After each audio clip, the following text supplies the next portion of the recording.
Hey Tyree, how are you? Oh man, I'm doing great, Grant. How are you doing, brother? Oh man, I'm fantastic. Um, it was kind of hard to actually stop our conversation on the front end before we started recording because just it's always a pleasure to speak with you because we just get going. You're so easy to talk Likewise. to, and we share the same mind on a lot of topics within the world of sports. So having you back on my show again to talk about your incredible nonprofit, Athletes versus Asthma. Yes. And not only the challenges that athletes go through with asthma, but your own story, what you had to go through. But before we get into what you're doing with this nonprofit, since it's been a while since you've been on the show, why don't you share with with my audience what you've been doing with your writing your book and docu-series and all the other cool projects that you're getting into. Yeah, well, I've been a family man. Of course, I have 6 kids, so there's always something going on in my house. And like I was saying Wow. earlier, my house is like home alone. So when it's quiet, there's something always going on. But my wife's in the military. She's actually at drill sergeant school in South Carolina.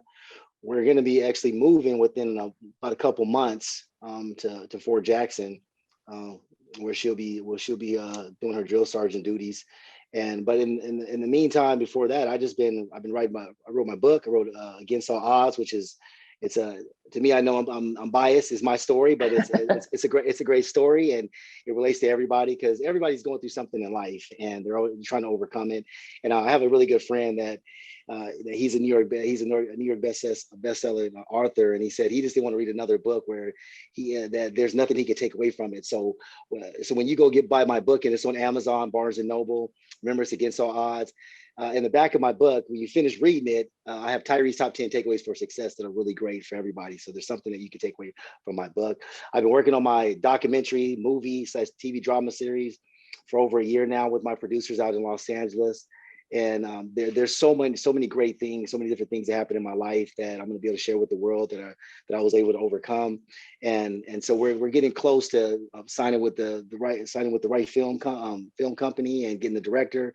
So I'm extremely excited to be able to share with everybody, share with the entire world about my story in its entirety.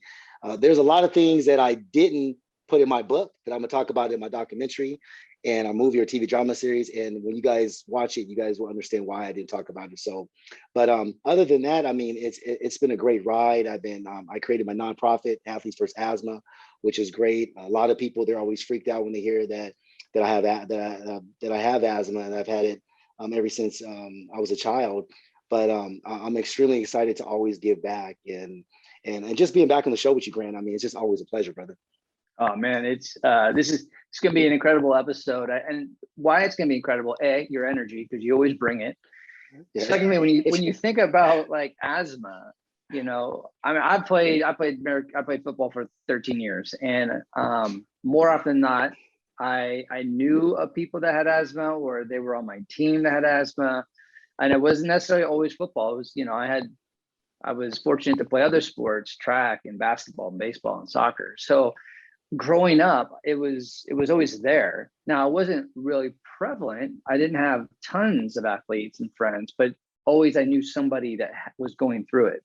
Right. And so I think we don't talk about it enough because try playing the sport that you love so much that you train for, and you have no air in your lungs to perform your favorite sport. So I think today there's going to be a lot of education around something that I think a lot of athletes go through. I don't think we talk about it enough. No, we don't talk about it enough. I mean, as a youngster, I mean, the doctors told my mother and my grandmother, and they both raised me, that I would never be able to play sports because I was so sick. And I was in and out of the hospital. I would literally go to practice. I would have an asthma attack, then I'm taking a trip to the ER. And so that was pretty much like my routine. And it was frustrating. I mean, there was times where throughout, there was times when I had asthma attacks. I thought I was going to lose my life. I mean, being in ICU, and you get scared. I mean, I could see my mother, just constantly being worried because she just didn't know what was going to happen. There was a time where my mother, to be honest with you, they called CPS on her, Child Protective Services, because I was so sick, and I was just in and out of the hospital. They're like, this is a form of abuse, but my mother and my grandmother didn't really buy into that, and she's like, it's not abuse, and that She was like, my son's going to keep pushing forward. And my grandmother, hey, my grandbaby, he's gonna do it. And so for me, it wasn't really, I didn't look at it as a handicap. I look at it as a strength. It's something I have to deal with, something I have to control. And it made me work harder, because I would look at my other friends that didn't have asthma and they really deal with any type of breathing problems. And I knew I had to work 3 or 4 or 5 times harder than them if I wanted to be better than them. Because I wanted to be better than them, and I wanted to start, and I wanted to win that medal and while I was competing in track and field. So it's for me, is to get rid of that stigma, is that you don't have to be this. If you have asthma, you don't have to be this kid looking out the window while other kids are playing, because you can't be active because you're afraid to have an asthma attack. There's so many great doctors out there, nurses, there's medication, there's education out there that will really help the parents, help the kids have this awareness and the know-how of what to do, so they don't get caught up in their kids having an asthma attack and something tragic happens. Right, exactly. And most people do know your background and they know what you've done within your career, but when you think about running track and field for the US, being the fastest man in the world, playing NFL wide receiver at the NFL level, and having asthma, it's like these two paradigms. Like, how does that work? And how can someone overcome this internal adversity that happens at a moment's notice, right? So I want to talk a little bit, I want to get into that story and some important events that had happened throughout your career. But when you think about, before we get into that, but when you think about this nonprofit that you put together, how long has it been around? What was the driving force? Like, what was like, because I know you've been dealing with this for years, since you were a young kid. So I'm sure this has been in your mind of like being a resource for other athletes that are going through asthma.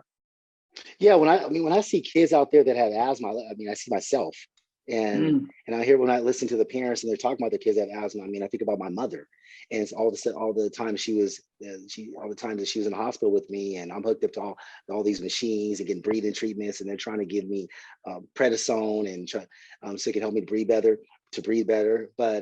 But I created Athletes versus Asthma because I wanted just to be able to get back to kids and let them know that I'm not any different than them. Like, yes, I have asthma. Yes, I've become this world champion. I played in the NFL, but I took advantage of my talent. But how I did that is I had a great support system. My allergy and asthma specialist, Dr. V.H. Mayesh out of Anaheim Hills, California, he treated me for years to be able to control my asthma. And I think that the support, the encouragement from family and friends to be able to push that individual, push that kid, and let them know, like, hey, you can do whatever you want to do. You can be whatever you want to be in life, and for them to never give up is huge. And like I said earlier, there's so many different type of medications that's out now that can help. That kid and inform that parent what they need to do to make life a lot easier. It's to help improve their quality of life, and that's what I talk about a lot. Is just, you want to have a better quality of life as asthmatic, and because at any given time there's triggers. I'm allergic to so many different things. Certain foods I shouldn't eat, but sometimes I do eat. Pollen is like kryptonite to me. That's one of my worst enemies. I can't stand pollen, but it's just having that education, and is that the proper information, proper data to know what to do and what not to do, which just makes the life a lot easier while being an asthmatic. Yeah, it's interesting that you brought up pollen because I'm 48 years old. My whole life I've had no allergies at all. And I just moved here to West Hollywood about a year ago, and this season of pollen is the first time. Now I'm allergic to pollen, but I'm doing all these things to kind of get more acclimated to this type of pollen. Yes. And it's no joke. I don't have asthma, but as far as my sinuses and what it does to me, it's just heavy. It's heavy to do it. Now, you talked about medications, because we know, like, since you and I were competing in sports, just technology in all these different sectors and industries, it's all changed and it has tons of advancements. What kind of medications are out there now that can help out athletes with asthma? Well, there's a lot. I mean, when athletes with asthma, we never diagnose anybody, or we don't hand out medication. But what we do is like we provide that education for the for children and teens, and so like I take Symbicort. I take that every day. It's a steroid to help because my breathing capacity is like 75-80%. It's never really been that great, and but it varies from from person to person as far as like what you should take and how severe your asthma is. But I just always encourage the parents and kids is that go take a allergy test, find out what you're allergic to. If it's like environmental, whatever, it may be food that can just trigger your asthma. You may have, I have exercise-induced asthma, which is crazy because my doctor, my ex is always like, how in the heck are you running? So you're sprinting over 4 football fields and you have asthma, and I owe that credit to God and just my strong and just my will and my desire and my fight to never give up. But I would just really consult with the allergy and asthma specialist that if you're able to see one, or consult with your primary and take that test and find out what medication is going to benefit you, because each and every individual is different. It's not a cookie cutter. And also too, like the water we drink, hydration, when you're dehydrated, it does restrict your airways, and it doesn't really help. It doesn't help asthmatic. It doesn't help. If you have asthma or you don't have asthma, but asthma when people have asthma, it's just like breathing through. When you have your lungs are restricted, it's like breathing through a straw. So you want to have that. You want to be fluid. Just everything be fluid and have everything working smoothly. But yeah, it's I don't like taking Symbicort every day, but I take it because I know it helps me. And the thing is, my doctor always says, even when you're feeling good, you should take it. And times when I'm not feeling good, obviously sometimes I need it more. But when that doesn't happen, I'm in trouble. Usually that's when I have to get rushed. I have to go to the ER like immediately because my air passage is going to close up on me. Wow. And you know this because you've been on this show, and we've had multiple conversations outside of the show about mindset, mental performance, and mental health. And so a lot of the topics that we talk about on the show is, it's around mindset. And when you're an athlete and you have chronic asthma or just asthma, and you've been dealing with this, how much does it affect your mindset? Because are you second guessing yourself? Because a lot of the stuff is triggered. You don't know when, for the most part, when the stuff is going to hit you. So does it waver an athlete's mindset? Did it actually affect yours? Were you constantly thinking like, uh-oh, like what if it happens? And so your focus is a little off. It's not totally dialed in on the sport. Yeah, well, that's happening. There's times I had an asthma attack while I was over on the European circuit, and there's times when I was in Japan, and I had a really bad attack, and I was telling my agent, I don't know if I can go. But I decided I was going to run, and so I'm huffing and puffing during my race, and I placed like third. And for me, it's all about blocking it out. It's like I know I have asthma, and it's not going away. I'm gonna have it for the rest of my life. But it's how can I control it? And if I panic, if I get too hysterical, I'm just gonna make it worse. I'm not gonna make myself any better. I'm not gonna be able to go out there and do my job. So I learned to compartmentalize it. Like is there, slow down my breathing, just relax, walk in that stadium, it's 100,000 people. I got ice veins, I have a job to do. I'm practicing. So I know like every step of that 400, how I need to run it.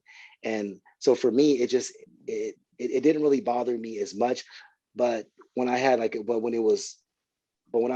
hit with a really bad asthma attack where I'm really constricted, I knew I couldn't do anything. I knew I was going to be grounded, and I didn't really want to play with it because I know that asthma can kill. It can take you out. A lot of people don't realize that. They just think, okay, you're wheezing, you may have a cough, but it could take you out for good. So there was a little bit of caution there, but I knew at the end of the day I had a job to do. So I learned to block it out. I'm great at blocking things out. Right. Is there, with the way that you deal with it, blocking it out, getting into your breath? Because when we talk about sports, we always talk about mental toughness. Like, how do we deal with adversity? And we're talking about internal adversity. Now, sometimes there's something that on the outside that might be triggering you, but you're dealing with something from the inside. And is there a component of mental toughness? Can you be mentally tough? Do you need to be mentally tough? Is there things you can practice in the moment to deal with an asthma attack, or do you just have to kind of just succumb to it and just relax yourself? I mean, well, I think the more information you have about asthma, and I think that I go back to the support system, right? When you have a great support system, and we were talking about this earlier about just like I want to come up with a contingency plan for coaches with so they can a contingency plan for coaches with for kids that have asthma, and and what that entails is that there's so many kids, student athletes that have asthma, right? But there's nothing in place for these coaches to be able to go to resort to say, okay, well, if Tom or Jack or John, whatever, whoever, they're dealing with asthma, it may be a certain food, it may be something environmental that's going to trigger them. This is how we're going to respond to it. It's not there. So for me, it was all about just that support. It was all about the education. I learned what to do and what not to do. And so that gave me the utmost confidence. And I knew when to back away. I knew that when it was really bad, no matter how tough I am, that I have to be able to live to fight another day. That was always my thing. Like, hey, live to fight another day. Go to the ER. You may have to stay, go to the ER. I mean, I may be in ICU for like 2 or 3 days, do what I have to do, but I'm coming back. Like I'm going to come back and I'm going to do it again. And so that was literally my routine. And I think it's important for parents and for student athletes, for just kids in general out there. It's just make sure you have that contingency plan, make sure the support system, make sure you have the proper education, and rescue inhalers are huge, right? As an asthmatic, we're told you have to put different inhalers around the house and give them to certain people that you're going to be around a lot, because if you have an attack, you want to make sure you have that rescue inhaler on hand.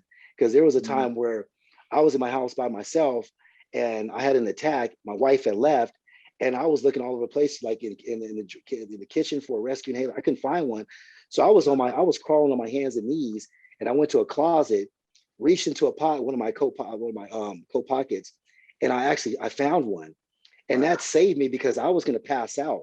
And I think if I didn't find that inhaler, I was done for. That was it. Wow. So it's just, people don't see behind the scenes. Like, everybody sees the gold medals, right? They see, he's playing in the NFL. He's accomplished all these accolades, but they don't know what's going on behind the scenes with the hospital visits, me being in ER, me being in ICU, and getting breathing treatment, getting these steroid shots, and trying to open up my lungs. I mean, all that stuff I had to go through. It was literally part of my training regimen, so I could be able to compete. Right. Well, and with everything you just said, also there was moments where you almost died. So when people think about, when they look at all your accolades, I think some of the questions, at least the questions I have, is you've been dealing with this since you're a little kid. And you've learned how to manage it, also crush records and perform at the elite level in different sports. When you almost died for the first time, I know there've been a couple close calls. What keeps you coming back to compete? Like, some people be like, all right, I'm done. Like I'm just not going to compete anymore because it could trigger this. But what kept you going? Well, I love sports. And I love competing, and I love putting, like I said earlier, I love putting my best foot forward. I'm not the one to where I want to tap out when life gets tough. I mean, I always say, like, life puts everybody in the arm bar, and either you can tap out or you can either fight back. My DNA, how I'm made up is I'm gonna fight. I'm gonna keep fighting back until the very end. And so I would always just think about, like, this is not for, I mean, yeah, even though there's a possibility I could pass away, but if obviously that didn't happen, I'm just going to keep on fighting. I'm just going to try to bounce back. I'm going to try to just get better, and so I can get back on the field, I can get back on the track. And that was like always my mentality, is because I knew that it wasn't the be all end all. I knew that. I know this wasn't it. I wasn't just gonna be in this hospital and that was just close my eyes for good. And that's just in a Tyree Washington story that I had. There was so much more. There was so much more for me to do, so much more for me to give back to people. And that's why I'm so excited about Athletes vs. Asthma, because we have these. I created this O2 power games, like and O2, for all my listeners, that O2 is from the periodic table, and that's oxygen, right? Because I mean, obviously we all need oxygen, but asthmatics we really need it, because when we're restricted, we don't have it. We're gone, and so the O2 power games. What I'm going to do with that is I'm going to have all these athletic events. And it's going to be a football clinic. It's going to be a speed clinic. I mean, it'll be a camp, and it's strictly for asthmatics. That's it. It's all for asthmatics, and we're gonna bring in celebrities to give them encouragement. We're gonna give them motivation, and just to let them know that just because they have, like I said earlier, they have asthma, that doesn't mean that they have to be that they're handicapped. They have to be in a wheelchair, or they have to be the person who can't looking out the window. They can't be active. They can't have a business and doing whatever they want to do. Just have a better quality of life. And so that's why I created the O2 Power Games. And we're going to do, like I said, there's so much with it: symposiums, panels. We're going to have panel events. I mean, we have a lot going on with it. And I think for me, that's what the kids and parents need. They need that education. They need that motivation and encouragement. And so that's what I'm going to give them with the O2P. It's O2PG for short. And when is that happening? Yeah, so our first event, I'm looking to have it within these probably like about 4 months, 3 or 4 months, and so I'm working with the coordinator and the event coordinator to where we'll be able to decide when it's going to happen, when it's going to happen, where the venue is going to be, and so we'll put it together and package it up and put it out. But I'm excited, man, just to be around the kids and for them just to see me, and because I'm just like them. And I'm like, hey, man, I got asthma just like you. And I've been the fastest man in the world. And I played in the NFL. And it's not that they have to, like, Grant, it's not that they have to become an NFL player. They don't have to become a world champion. I mean, to me, in their own right, everybody's a champion if you keep trying, you keep putting your best foot forward. I mean, you're a champion in my book. Is that when you don't do that, that's when you're failing, to me. Yep. Exactly. And it's also too, you're giving them an opportunity to learn how to have a different relationship with asthma while striving to compete and to be a competitor. I can only imagine that athletes would stop competing, or maybe not compete to their fullest because of asthma. And this event that you're throwing is giving them encouragement, support, but showing them a different way to actually deal with this, which is huge. And when you think about, I don't know if you know the number, but I can only imagine with all the levels of sports and also different sports. There's just so many athletes in the world, but just in the United States, do you know the percentage of athletes that do have asthma? I don't know the percentage, but there's a lot. There's across the board from every single sport. I mean, there's a great deal, but it's like you were talking about earlier, is that they don't really talk about it. I mean, cancer is a huge thing. Don't get me, it's huge. It's a big thing, right? There's so many people that are suffering from it. But I want to bring that awareness, just like to athletes versus asthma, just like with cancer, like how it's out there to the world. And how it affects student athletes, how it just affects just kids and just in general, because and I want to make this clear, is that athletes versus asthma, like we're against asthma. We're fighting it all together collectively. And so if you're an athlete, if you're an athlete, great. If you're not an athlete, it doesn't really matter. I mean, we're all going to come to one pot, man, one place, and we're going to all get after it. They're going to get the education. They're going to get a great athletic workout. They're going to get the encouragement. I mean, they're going to get so much. They're going to get that love. And so that's what I like my focus. And like you said earlier, is that we're going to just reshift that mindset and reboot the system in a positive way. That I don't want them to look at it like, man, like, yeah, I have asthma, and my life is pretty much just going to be hospital visits and at home and medication, and that's it. I mean, that's just that's a sad life when you look at it. And so I want to change that whole narrative to let them know, like, no, you can have a beautiful life and you have a great quality of life. And it's just but having the right people around you, because they say it takes a village to raise a child. But remember, you can have negative people in that village, right? So Right. I'm creating a positive space, a positive village for the parents and for the kids and for the teens, and say, hey, listen, we're all in this together, and we're more powerful together than we are just apart. So Right.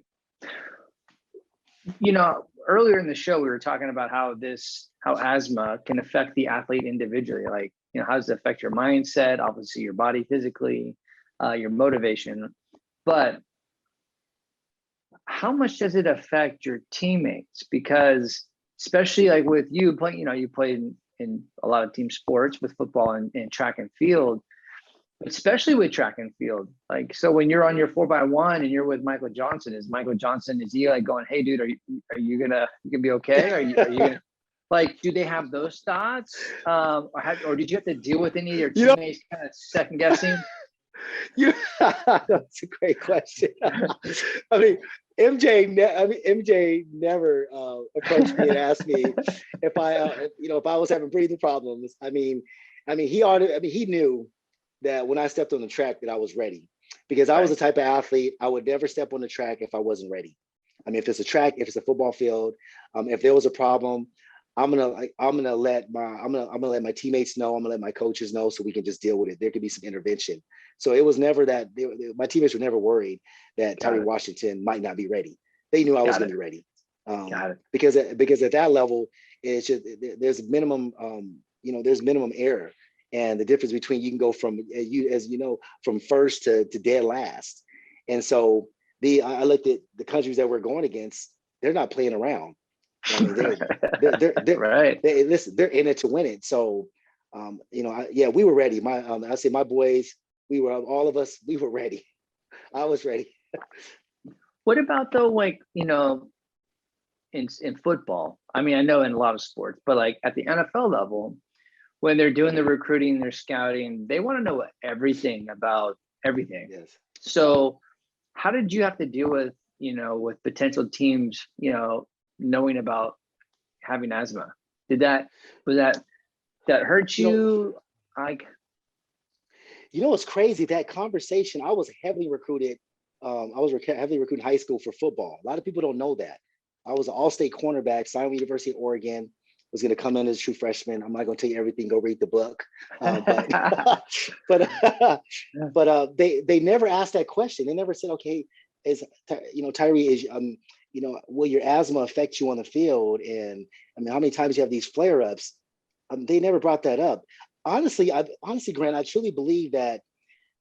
I mean, just because they don't ask the question doesn't mean they don't know, right? right, They know. They already know the answer. right. But but I mean, for me, it was all about controlling it, and I'm sure they knew. I've spent time in the hospital. I'm taking medication. I have an inhaler, and I think the mental side of it, which I was telling one of my talking to my friends about, that their child has an asthma, is that I was embarrassed to show my inhaler Mm, as a youngster, because that was a form of weakness to me. So I would turn my head, take a couple puffs, right, and before I get active and go to practice, whatever I'm doing.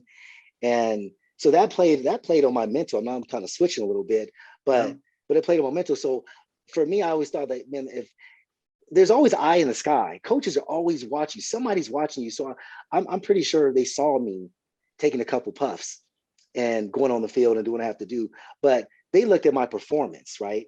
They looked at right. my performance, what I did on the football field, what I did on the track, and that's what they went off of. And so it's just, I mean, if that question came about back then, I mean, I would have answered it truthfully. Yeah, I have asthma, but that Yeah, doesn't mean that I can't go out there and do my job.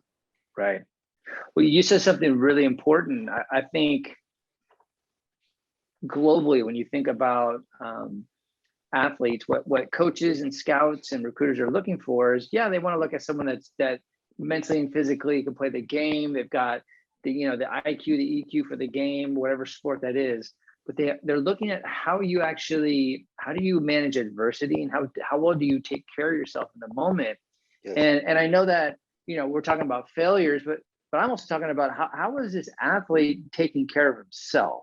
So if I am the eye in the sky and I'm kind of reading the defense a little bit on Tyree, and I'm looking at him and I'm seeing that he's doing these, he's inhaling, through an inhaler, but it's never been an issue. But I see him doing that. To me, it's like that he's taking care of himself. I like that. That's a quality I like because he's taking care of himself.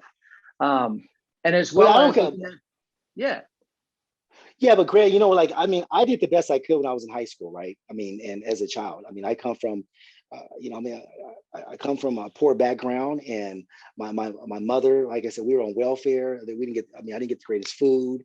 I mean, the clothing, my environment was not great, but I made the best of it, and I was always trying to, like, I was always observing. I was always trying to learn, right? I'm always trying to learn what could I do for myself. I mean, and to not to minimize those triggers. But sometimes plenty of times it just happened. It was just out of my control. And so in high school, when I looked at like these recruiters and they're just doing this background check on me and just finding it's kind of going through the layers, is that I always knew that they knew that, but it goes back to, they looked at, like I said, my performance. They look at my drive. They look at how I was taking a negative situation and flipping it to something positive. And when there was something bad popping off, right? My asthma, my health, whatever, I was still in the midst of that storm and that mess. I was still trying to find a solution of how am I going to get better. And I think that's what was attractive to these college recruiters, the NFL, and the NFL's these scouts, because I didn't give up. I was just always trying to find a way. And that's what I tell the young people, is like, don't just settle. There's always a way out. There's always a resolution to whatever issue you're going through in your life. Just keep pushing forward, even if it's just baby steps, and learn from everybody. Anybody can bring something to the table. I mean, right. I mean, they could, and they don't have to have a PhD, a MD, a BA, whatever. They don't have to have that. I mean, there's somebody that to the world standard could be uneducated, but they can tell you something that can change your entire life, just like that. Yep. And so my mind says, I've lived overseas for like 10 years. I've been all over the world. Like, it's just, I try to be, I want to have open eyes, open ears, listening ears. And I want to hear what people have to say, because at the end of the day, I know I'm not going to get perfect.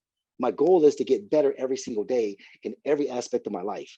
That's what I want. That's what I want for all the kids that are going to be part of O2PG, all my, be a part of Athletes versus Asthma, our family, our athlete, and totally. And work on getting better. I mean, and the NFL is brutal. We know that. I mean, once they put you on the radar, and I tell athletes, if they ask you a question, they already know the answer. They've already gone through your stuff. They want to see if you can be truthful or not. So, yeah. I mean, for me, I mean, definitely. I have asthma. That's what I have. And like Superman, he's strong. He has kryptonite, right? Right. I love it. Well, before we sign off here, I definitely want you to make sure and tell everybody where they can go learn more about Athletes versus Asthma, about your event. But if you were to give a quick little message to some of the athletes that are dealing with asthma right now, what would that be? I will say just never give up. And just remember, there's hope all around you. And what I mean by hope is that you look at people like myself and many others. Jerome Bettis has asthma. I mean, there's a lot. I think Michael Phelps has asthma. There's a lot of people out there. And they may not be elite athletes, or they may just be a regular human being and they're extraordinary in their own way. They have asthma, but they're pushing forward. They own their own company, and their own company, or they're working for a business, whatnot, and they're excelling in it. So just keep pushing forward, and remember, whoever you hang around with is who you become. Whatever you watch, whatever you listen to, whatever you read, if it's negative, that's gonna come back into your life. So stick to things that are positive. And I'm gonna leave you guys with this quote right here, because my pops, he was my coach. He was like the closest thing to a father I ever had. He passed away 8 months ago. His name is Blackman Eham. And Father Day's coming up, so that's really tough. But he said, he gave me this quote back when I was in college. He said, "Destiny can be delayed but not denied. And what that means is that we all have a destiny, but in life, because life is not perfect, there's a whole bunch of mess that comes along with it, and in those situations, and it's going to slow us up from reaching our destiny, but it'll never stop us. So just keep pushing forward. And if you want to find out about my nonprofit, Athletes vs. Asthma, go to athletesversasthma.org, and you can just read about my bio. O2 Power Games. We're gonna have our first event in about 3 or 4 months. Don't forget to get my book. It's Against All Odds. It's on Barnes and Noble. It's on Amazon, and I have a book signing that's coming up in my hometown, Riverside, California, next month. So there's a lot of great things that I'm doing. TV drama series, movie, documentary. We're all working on that. So my whole thing in life, guys, everybody that's listening, is to be able to give back. That's my calling, is to give back. I love doing it. Grant, you are amazing. You are awesome, dude. Keep doing what you're doing. So let's just keep plugging. Let's keep plugging, brother. Right on, man. Thank you so much for sharing your story, man, and sharing your nonprofit, man. I love you, brother. Appreciate you. Love you too, brother. Appreciate you.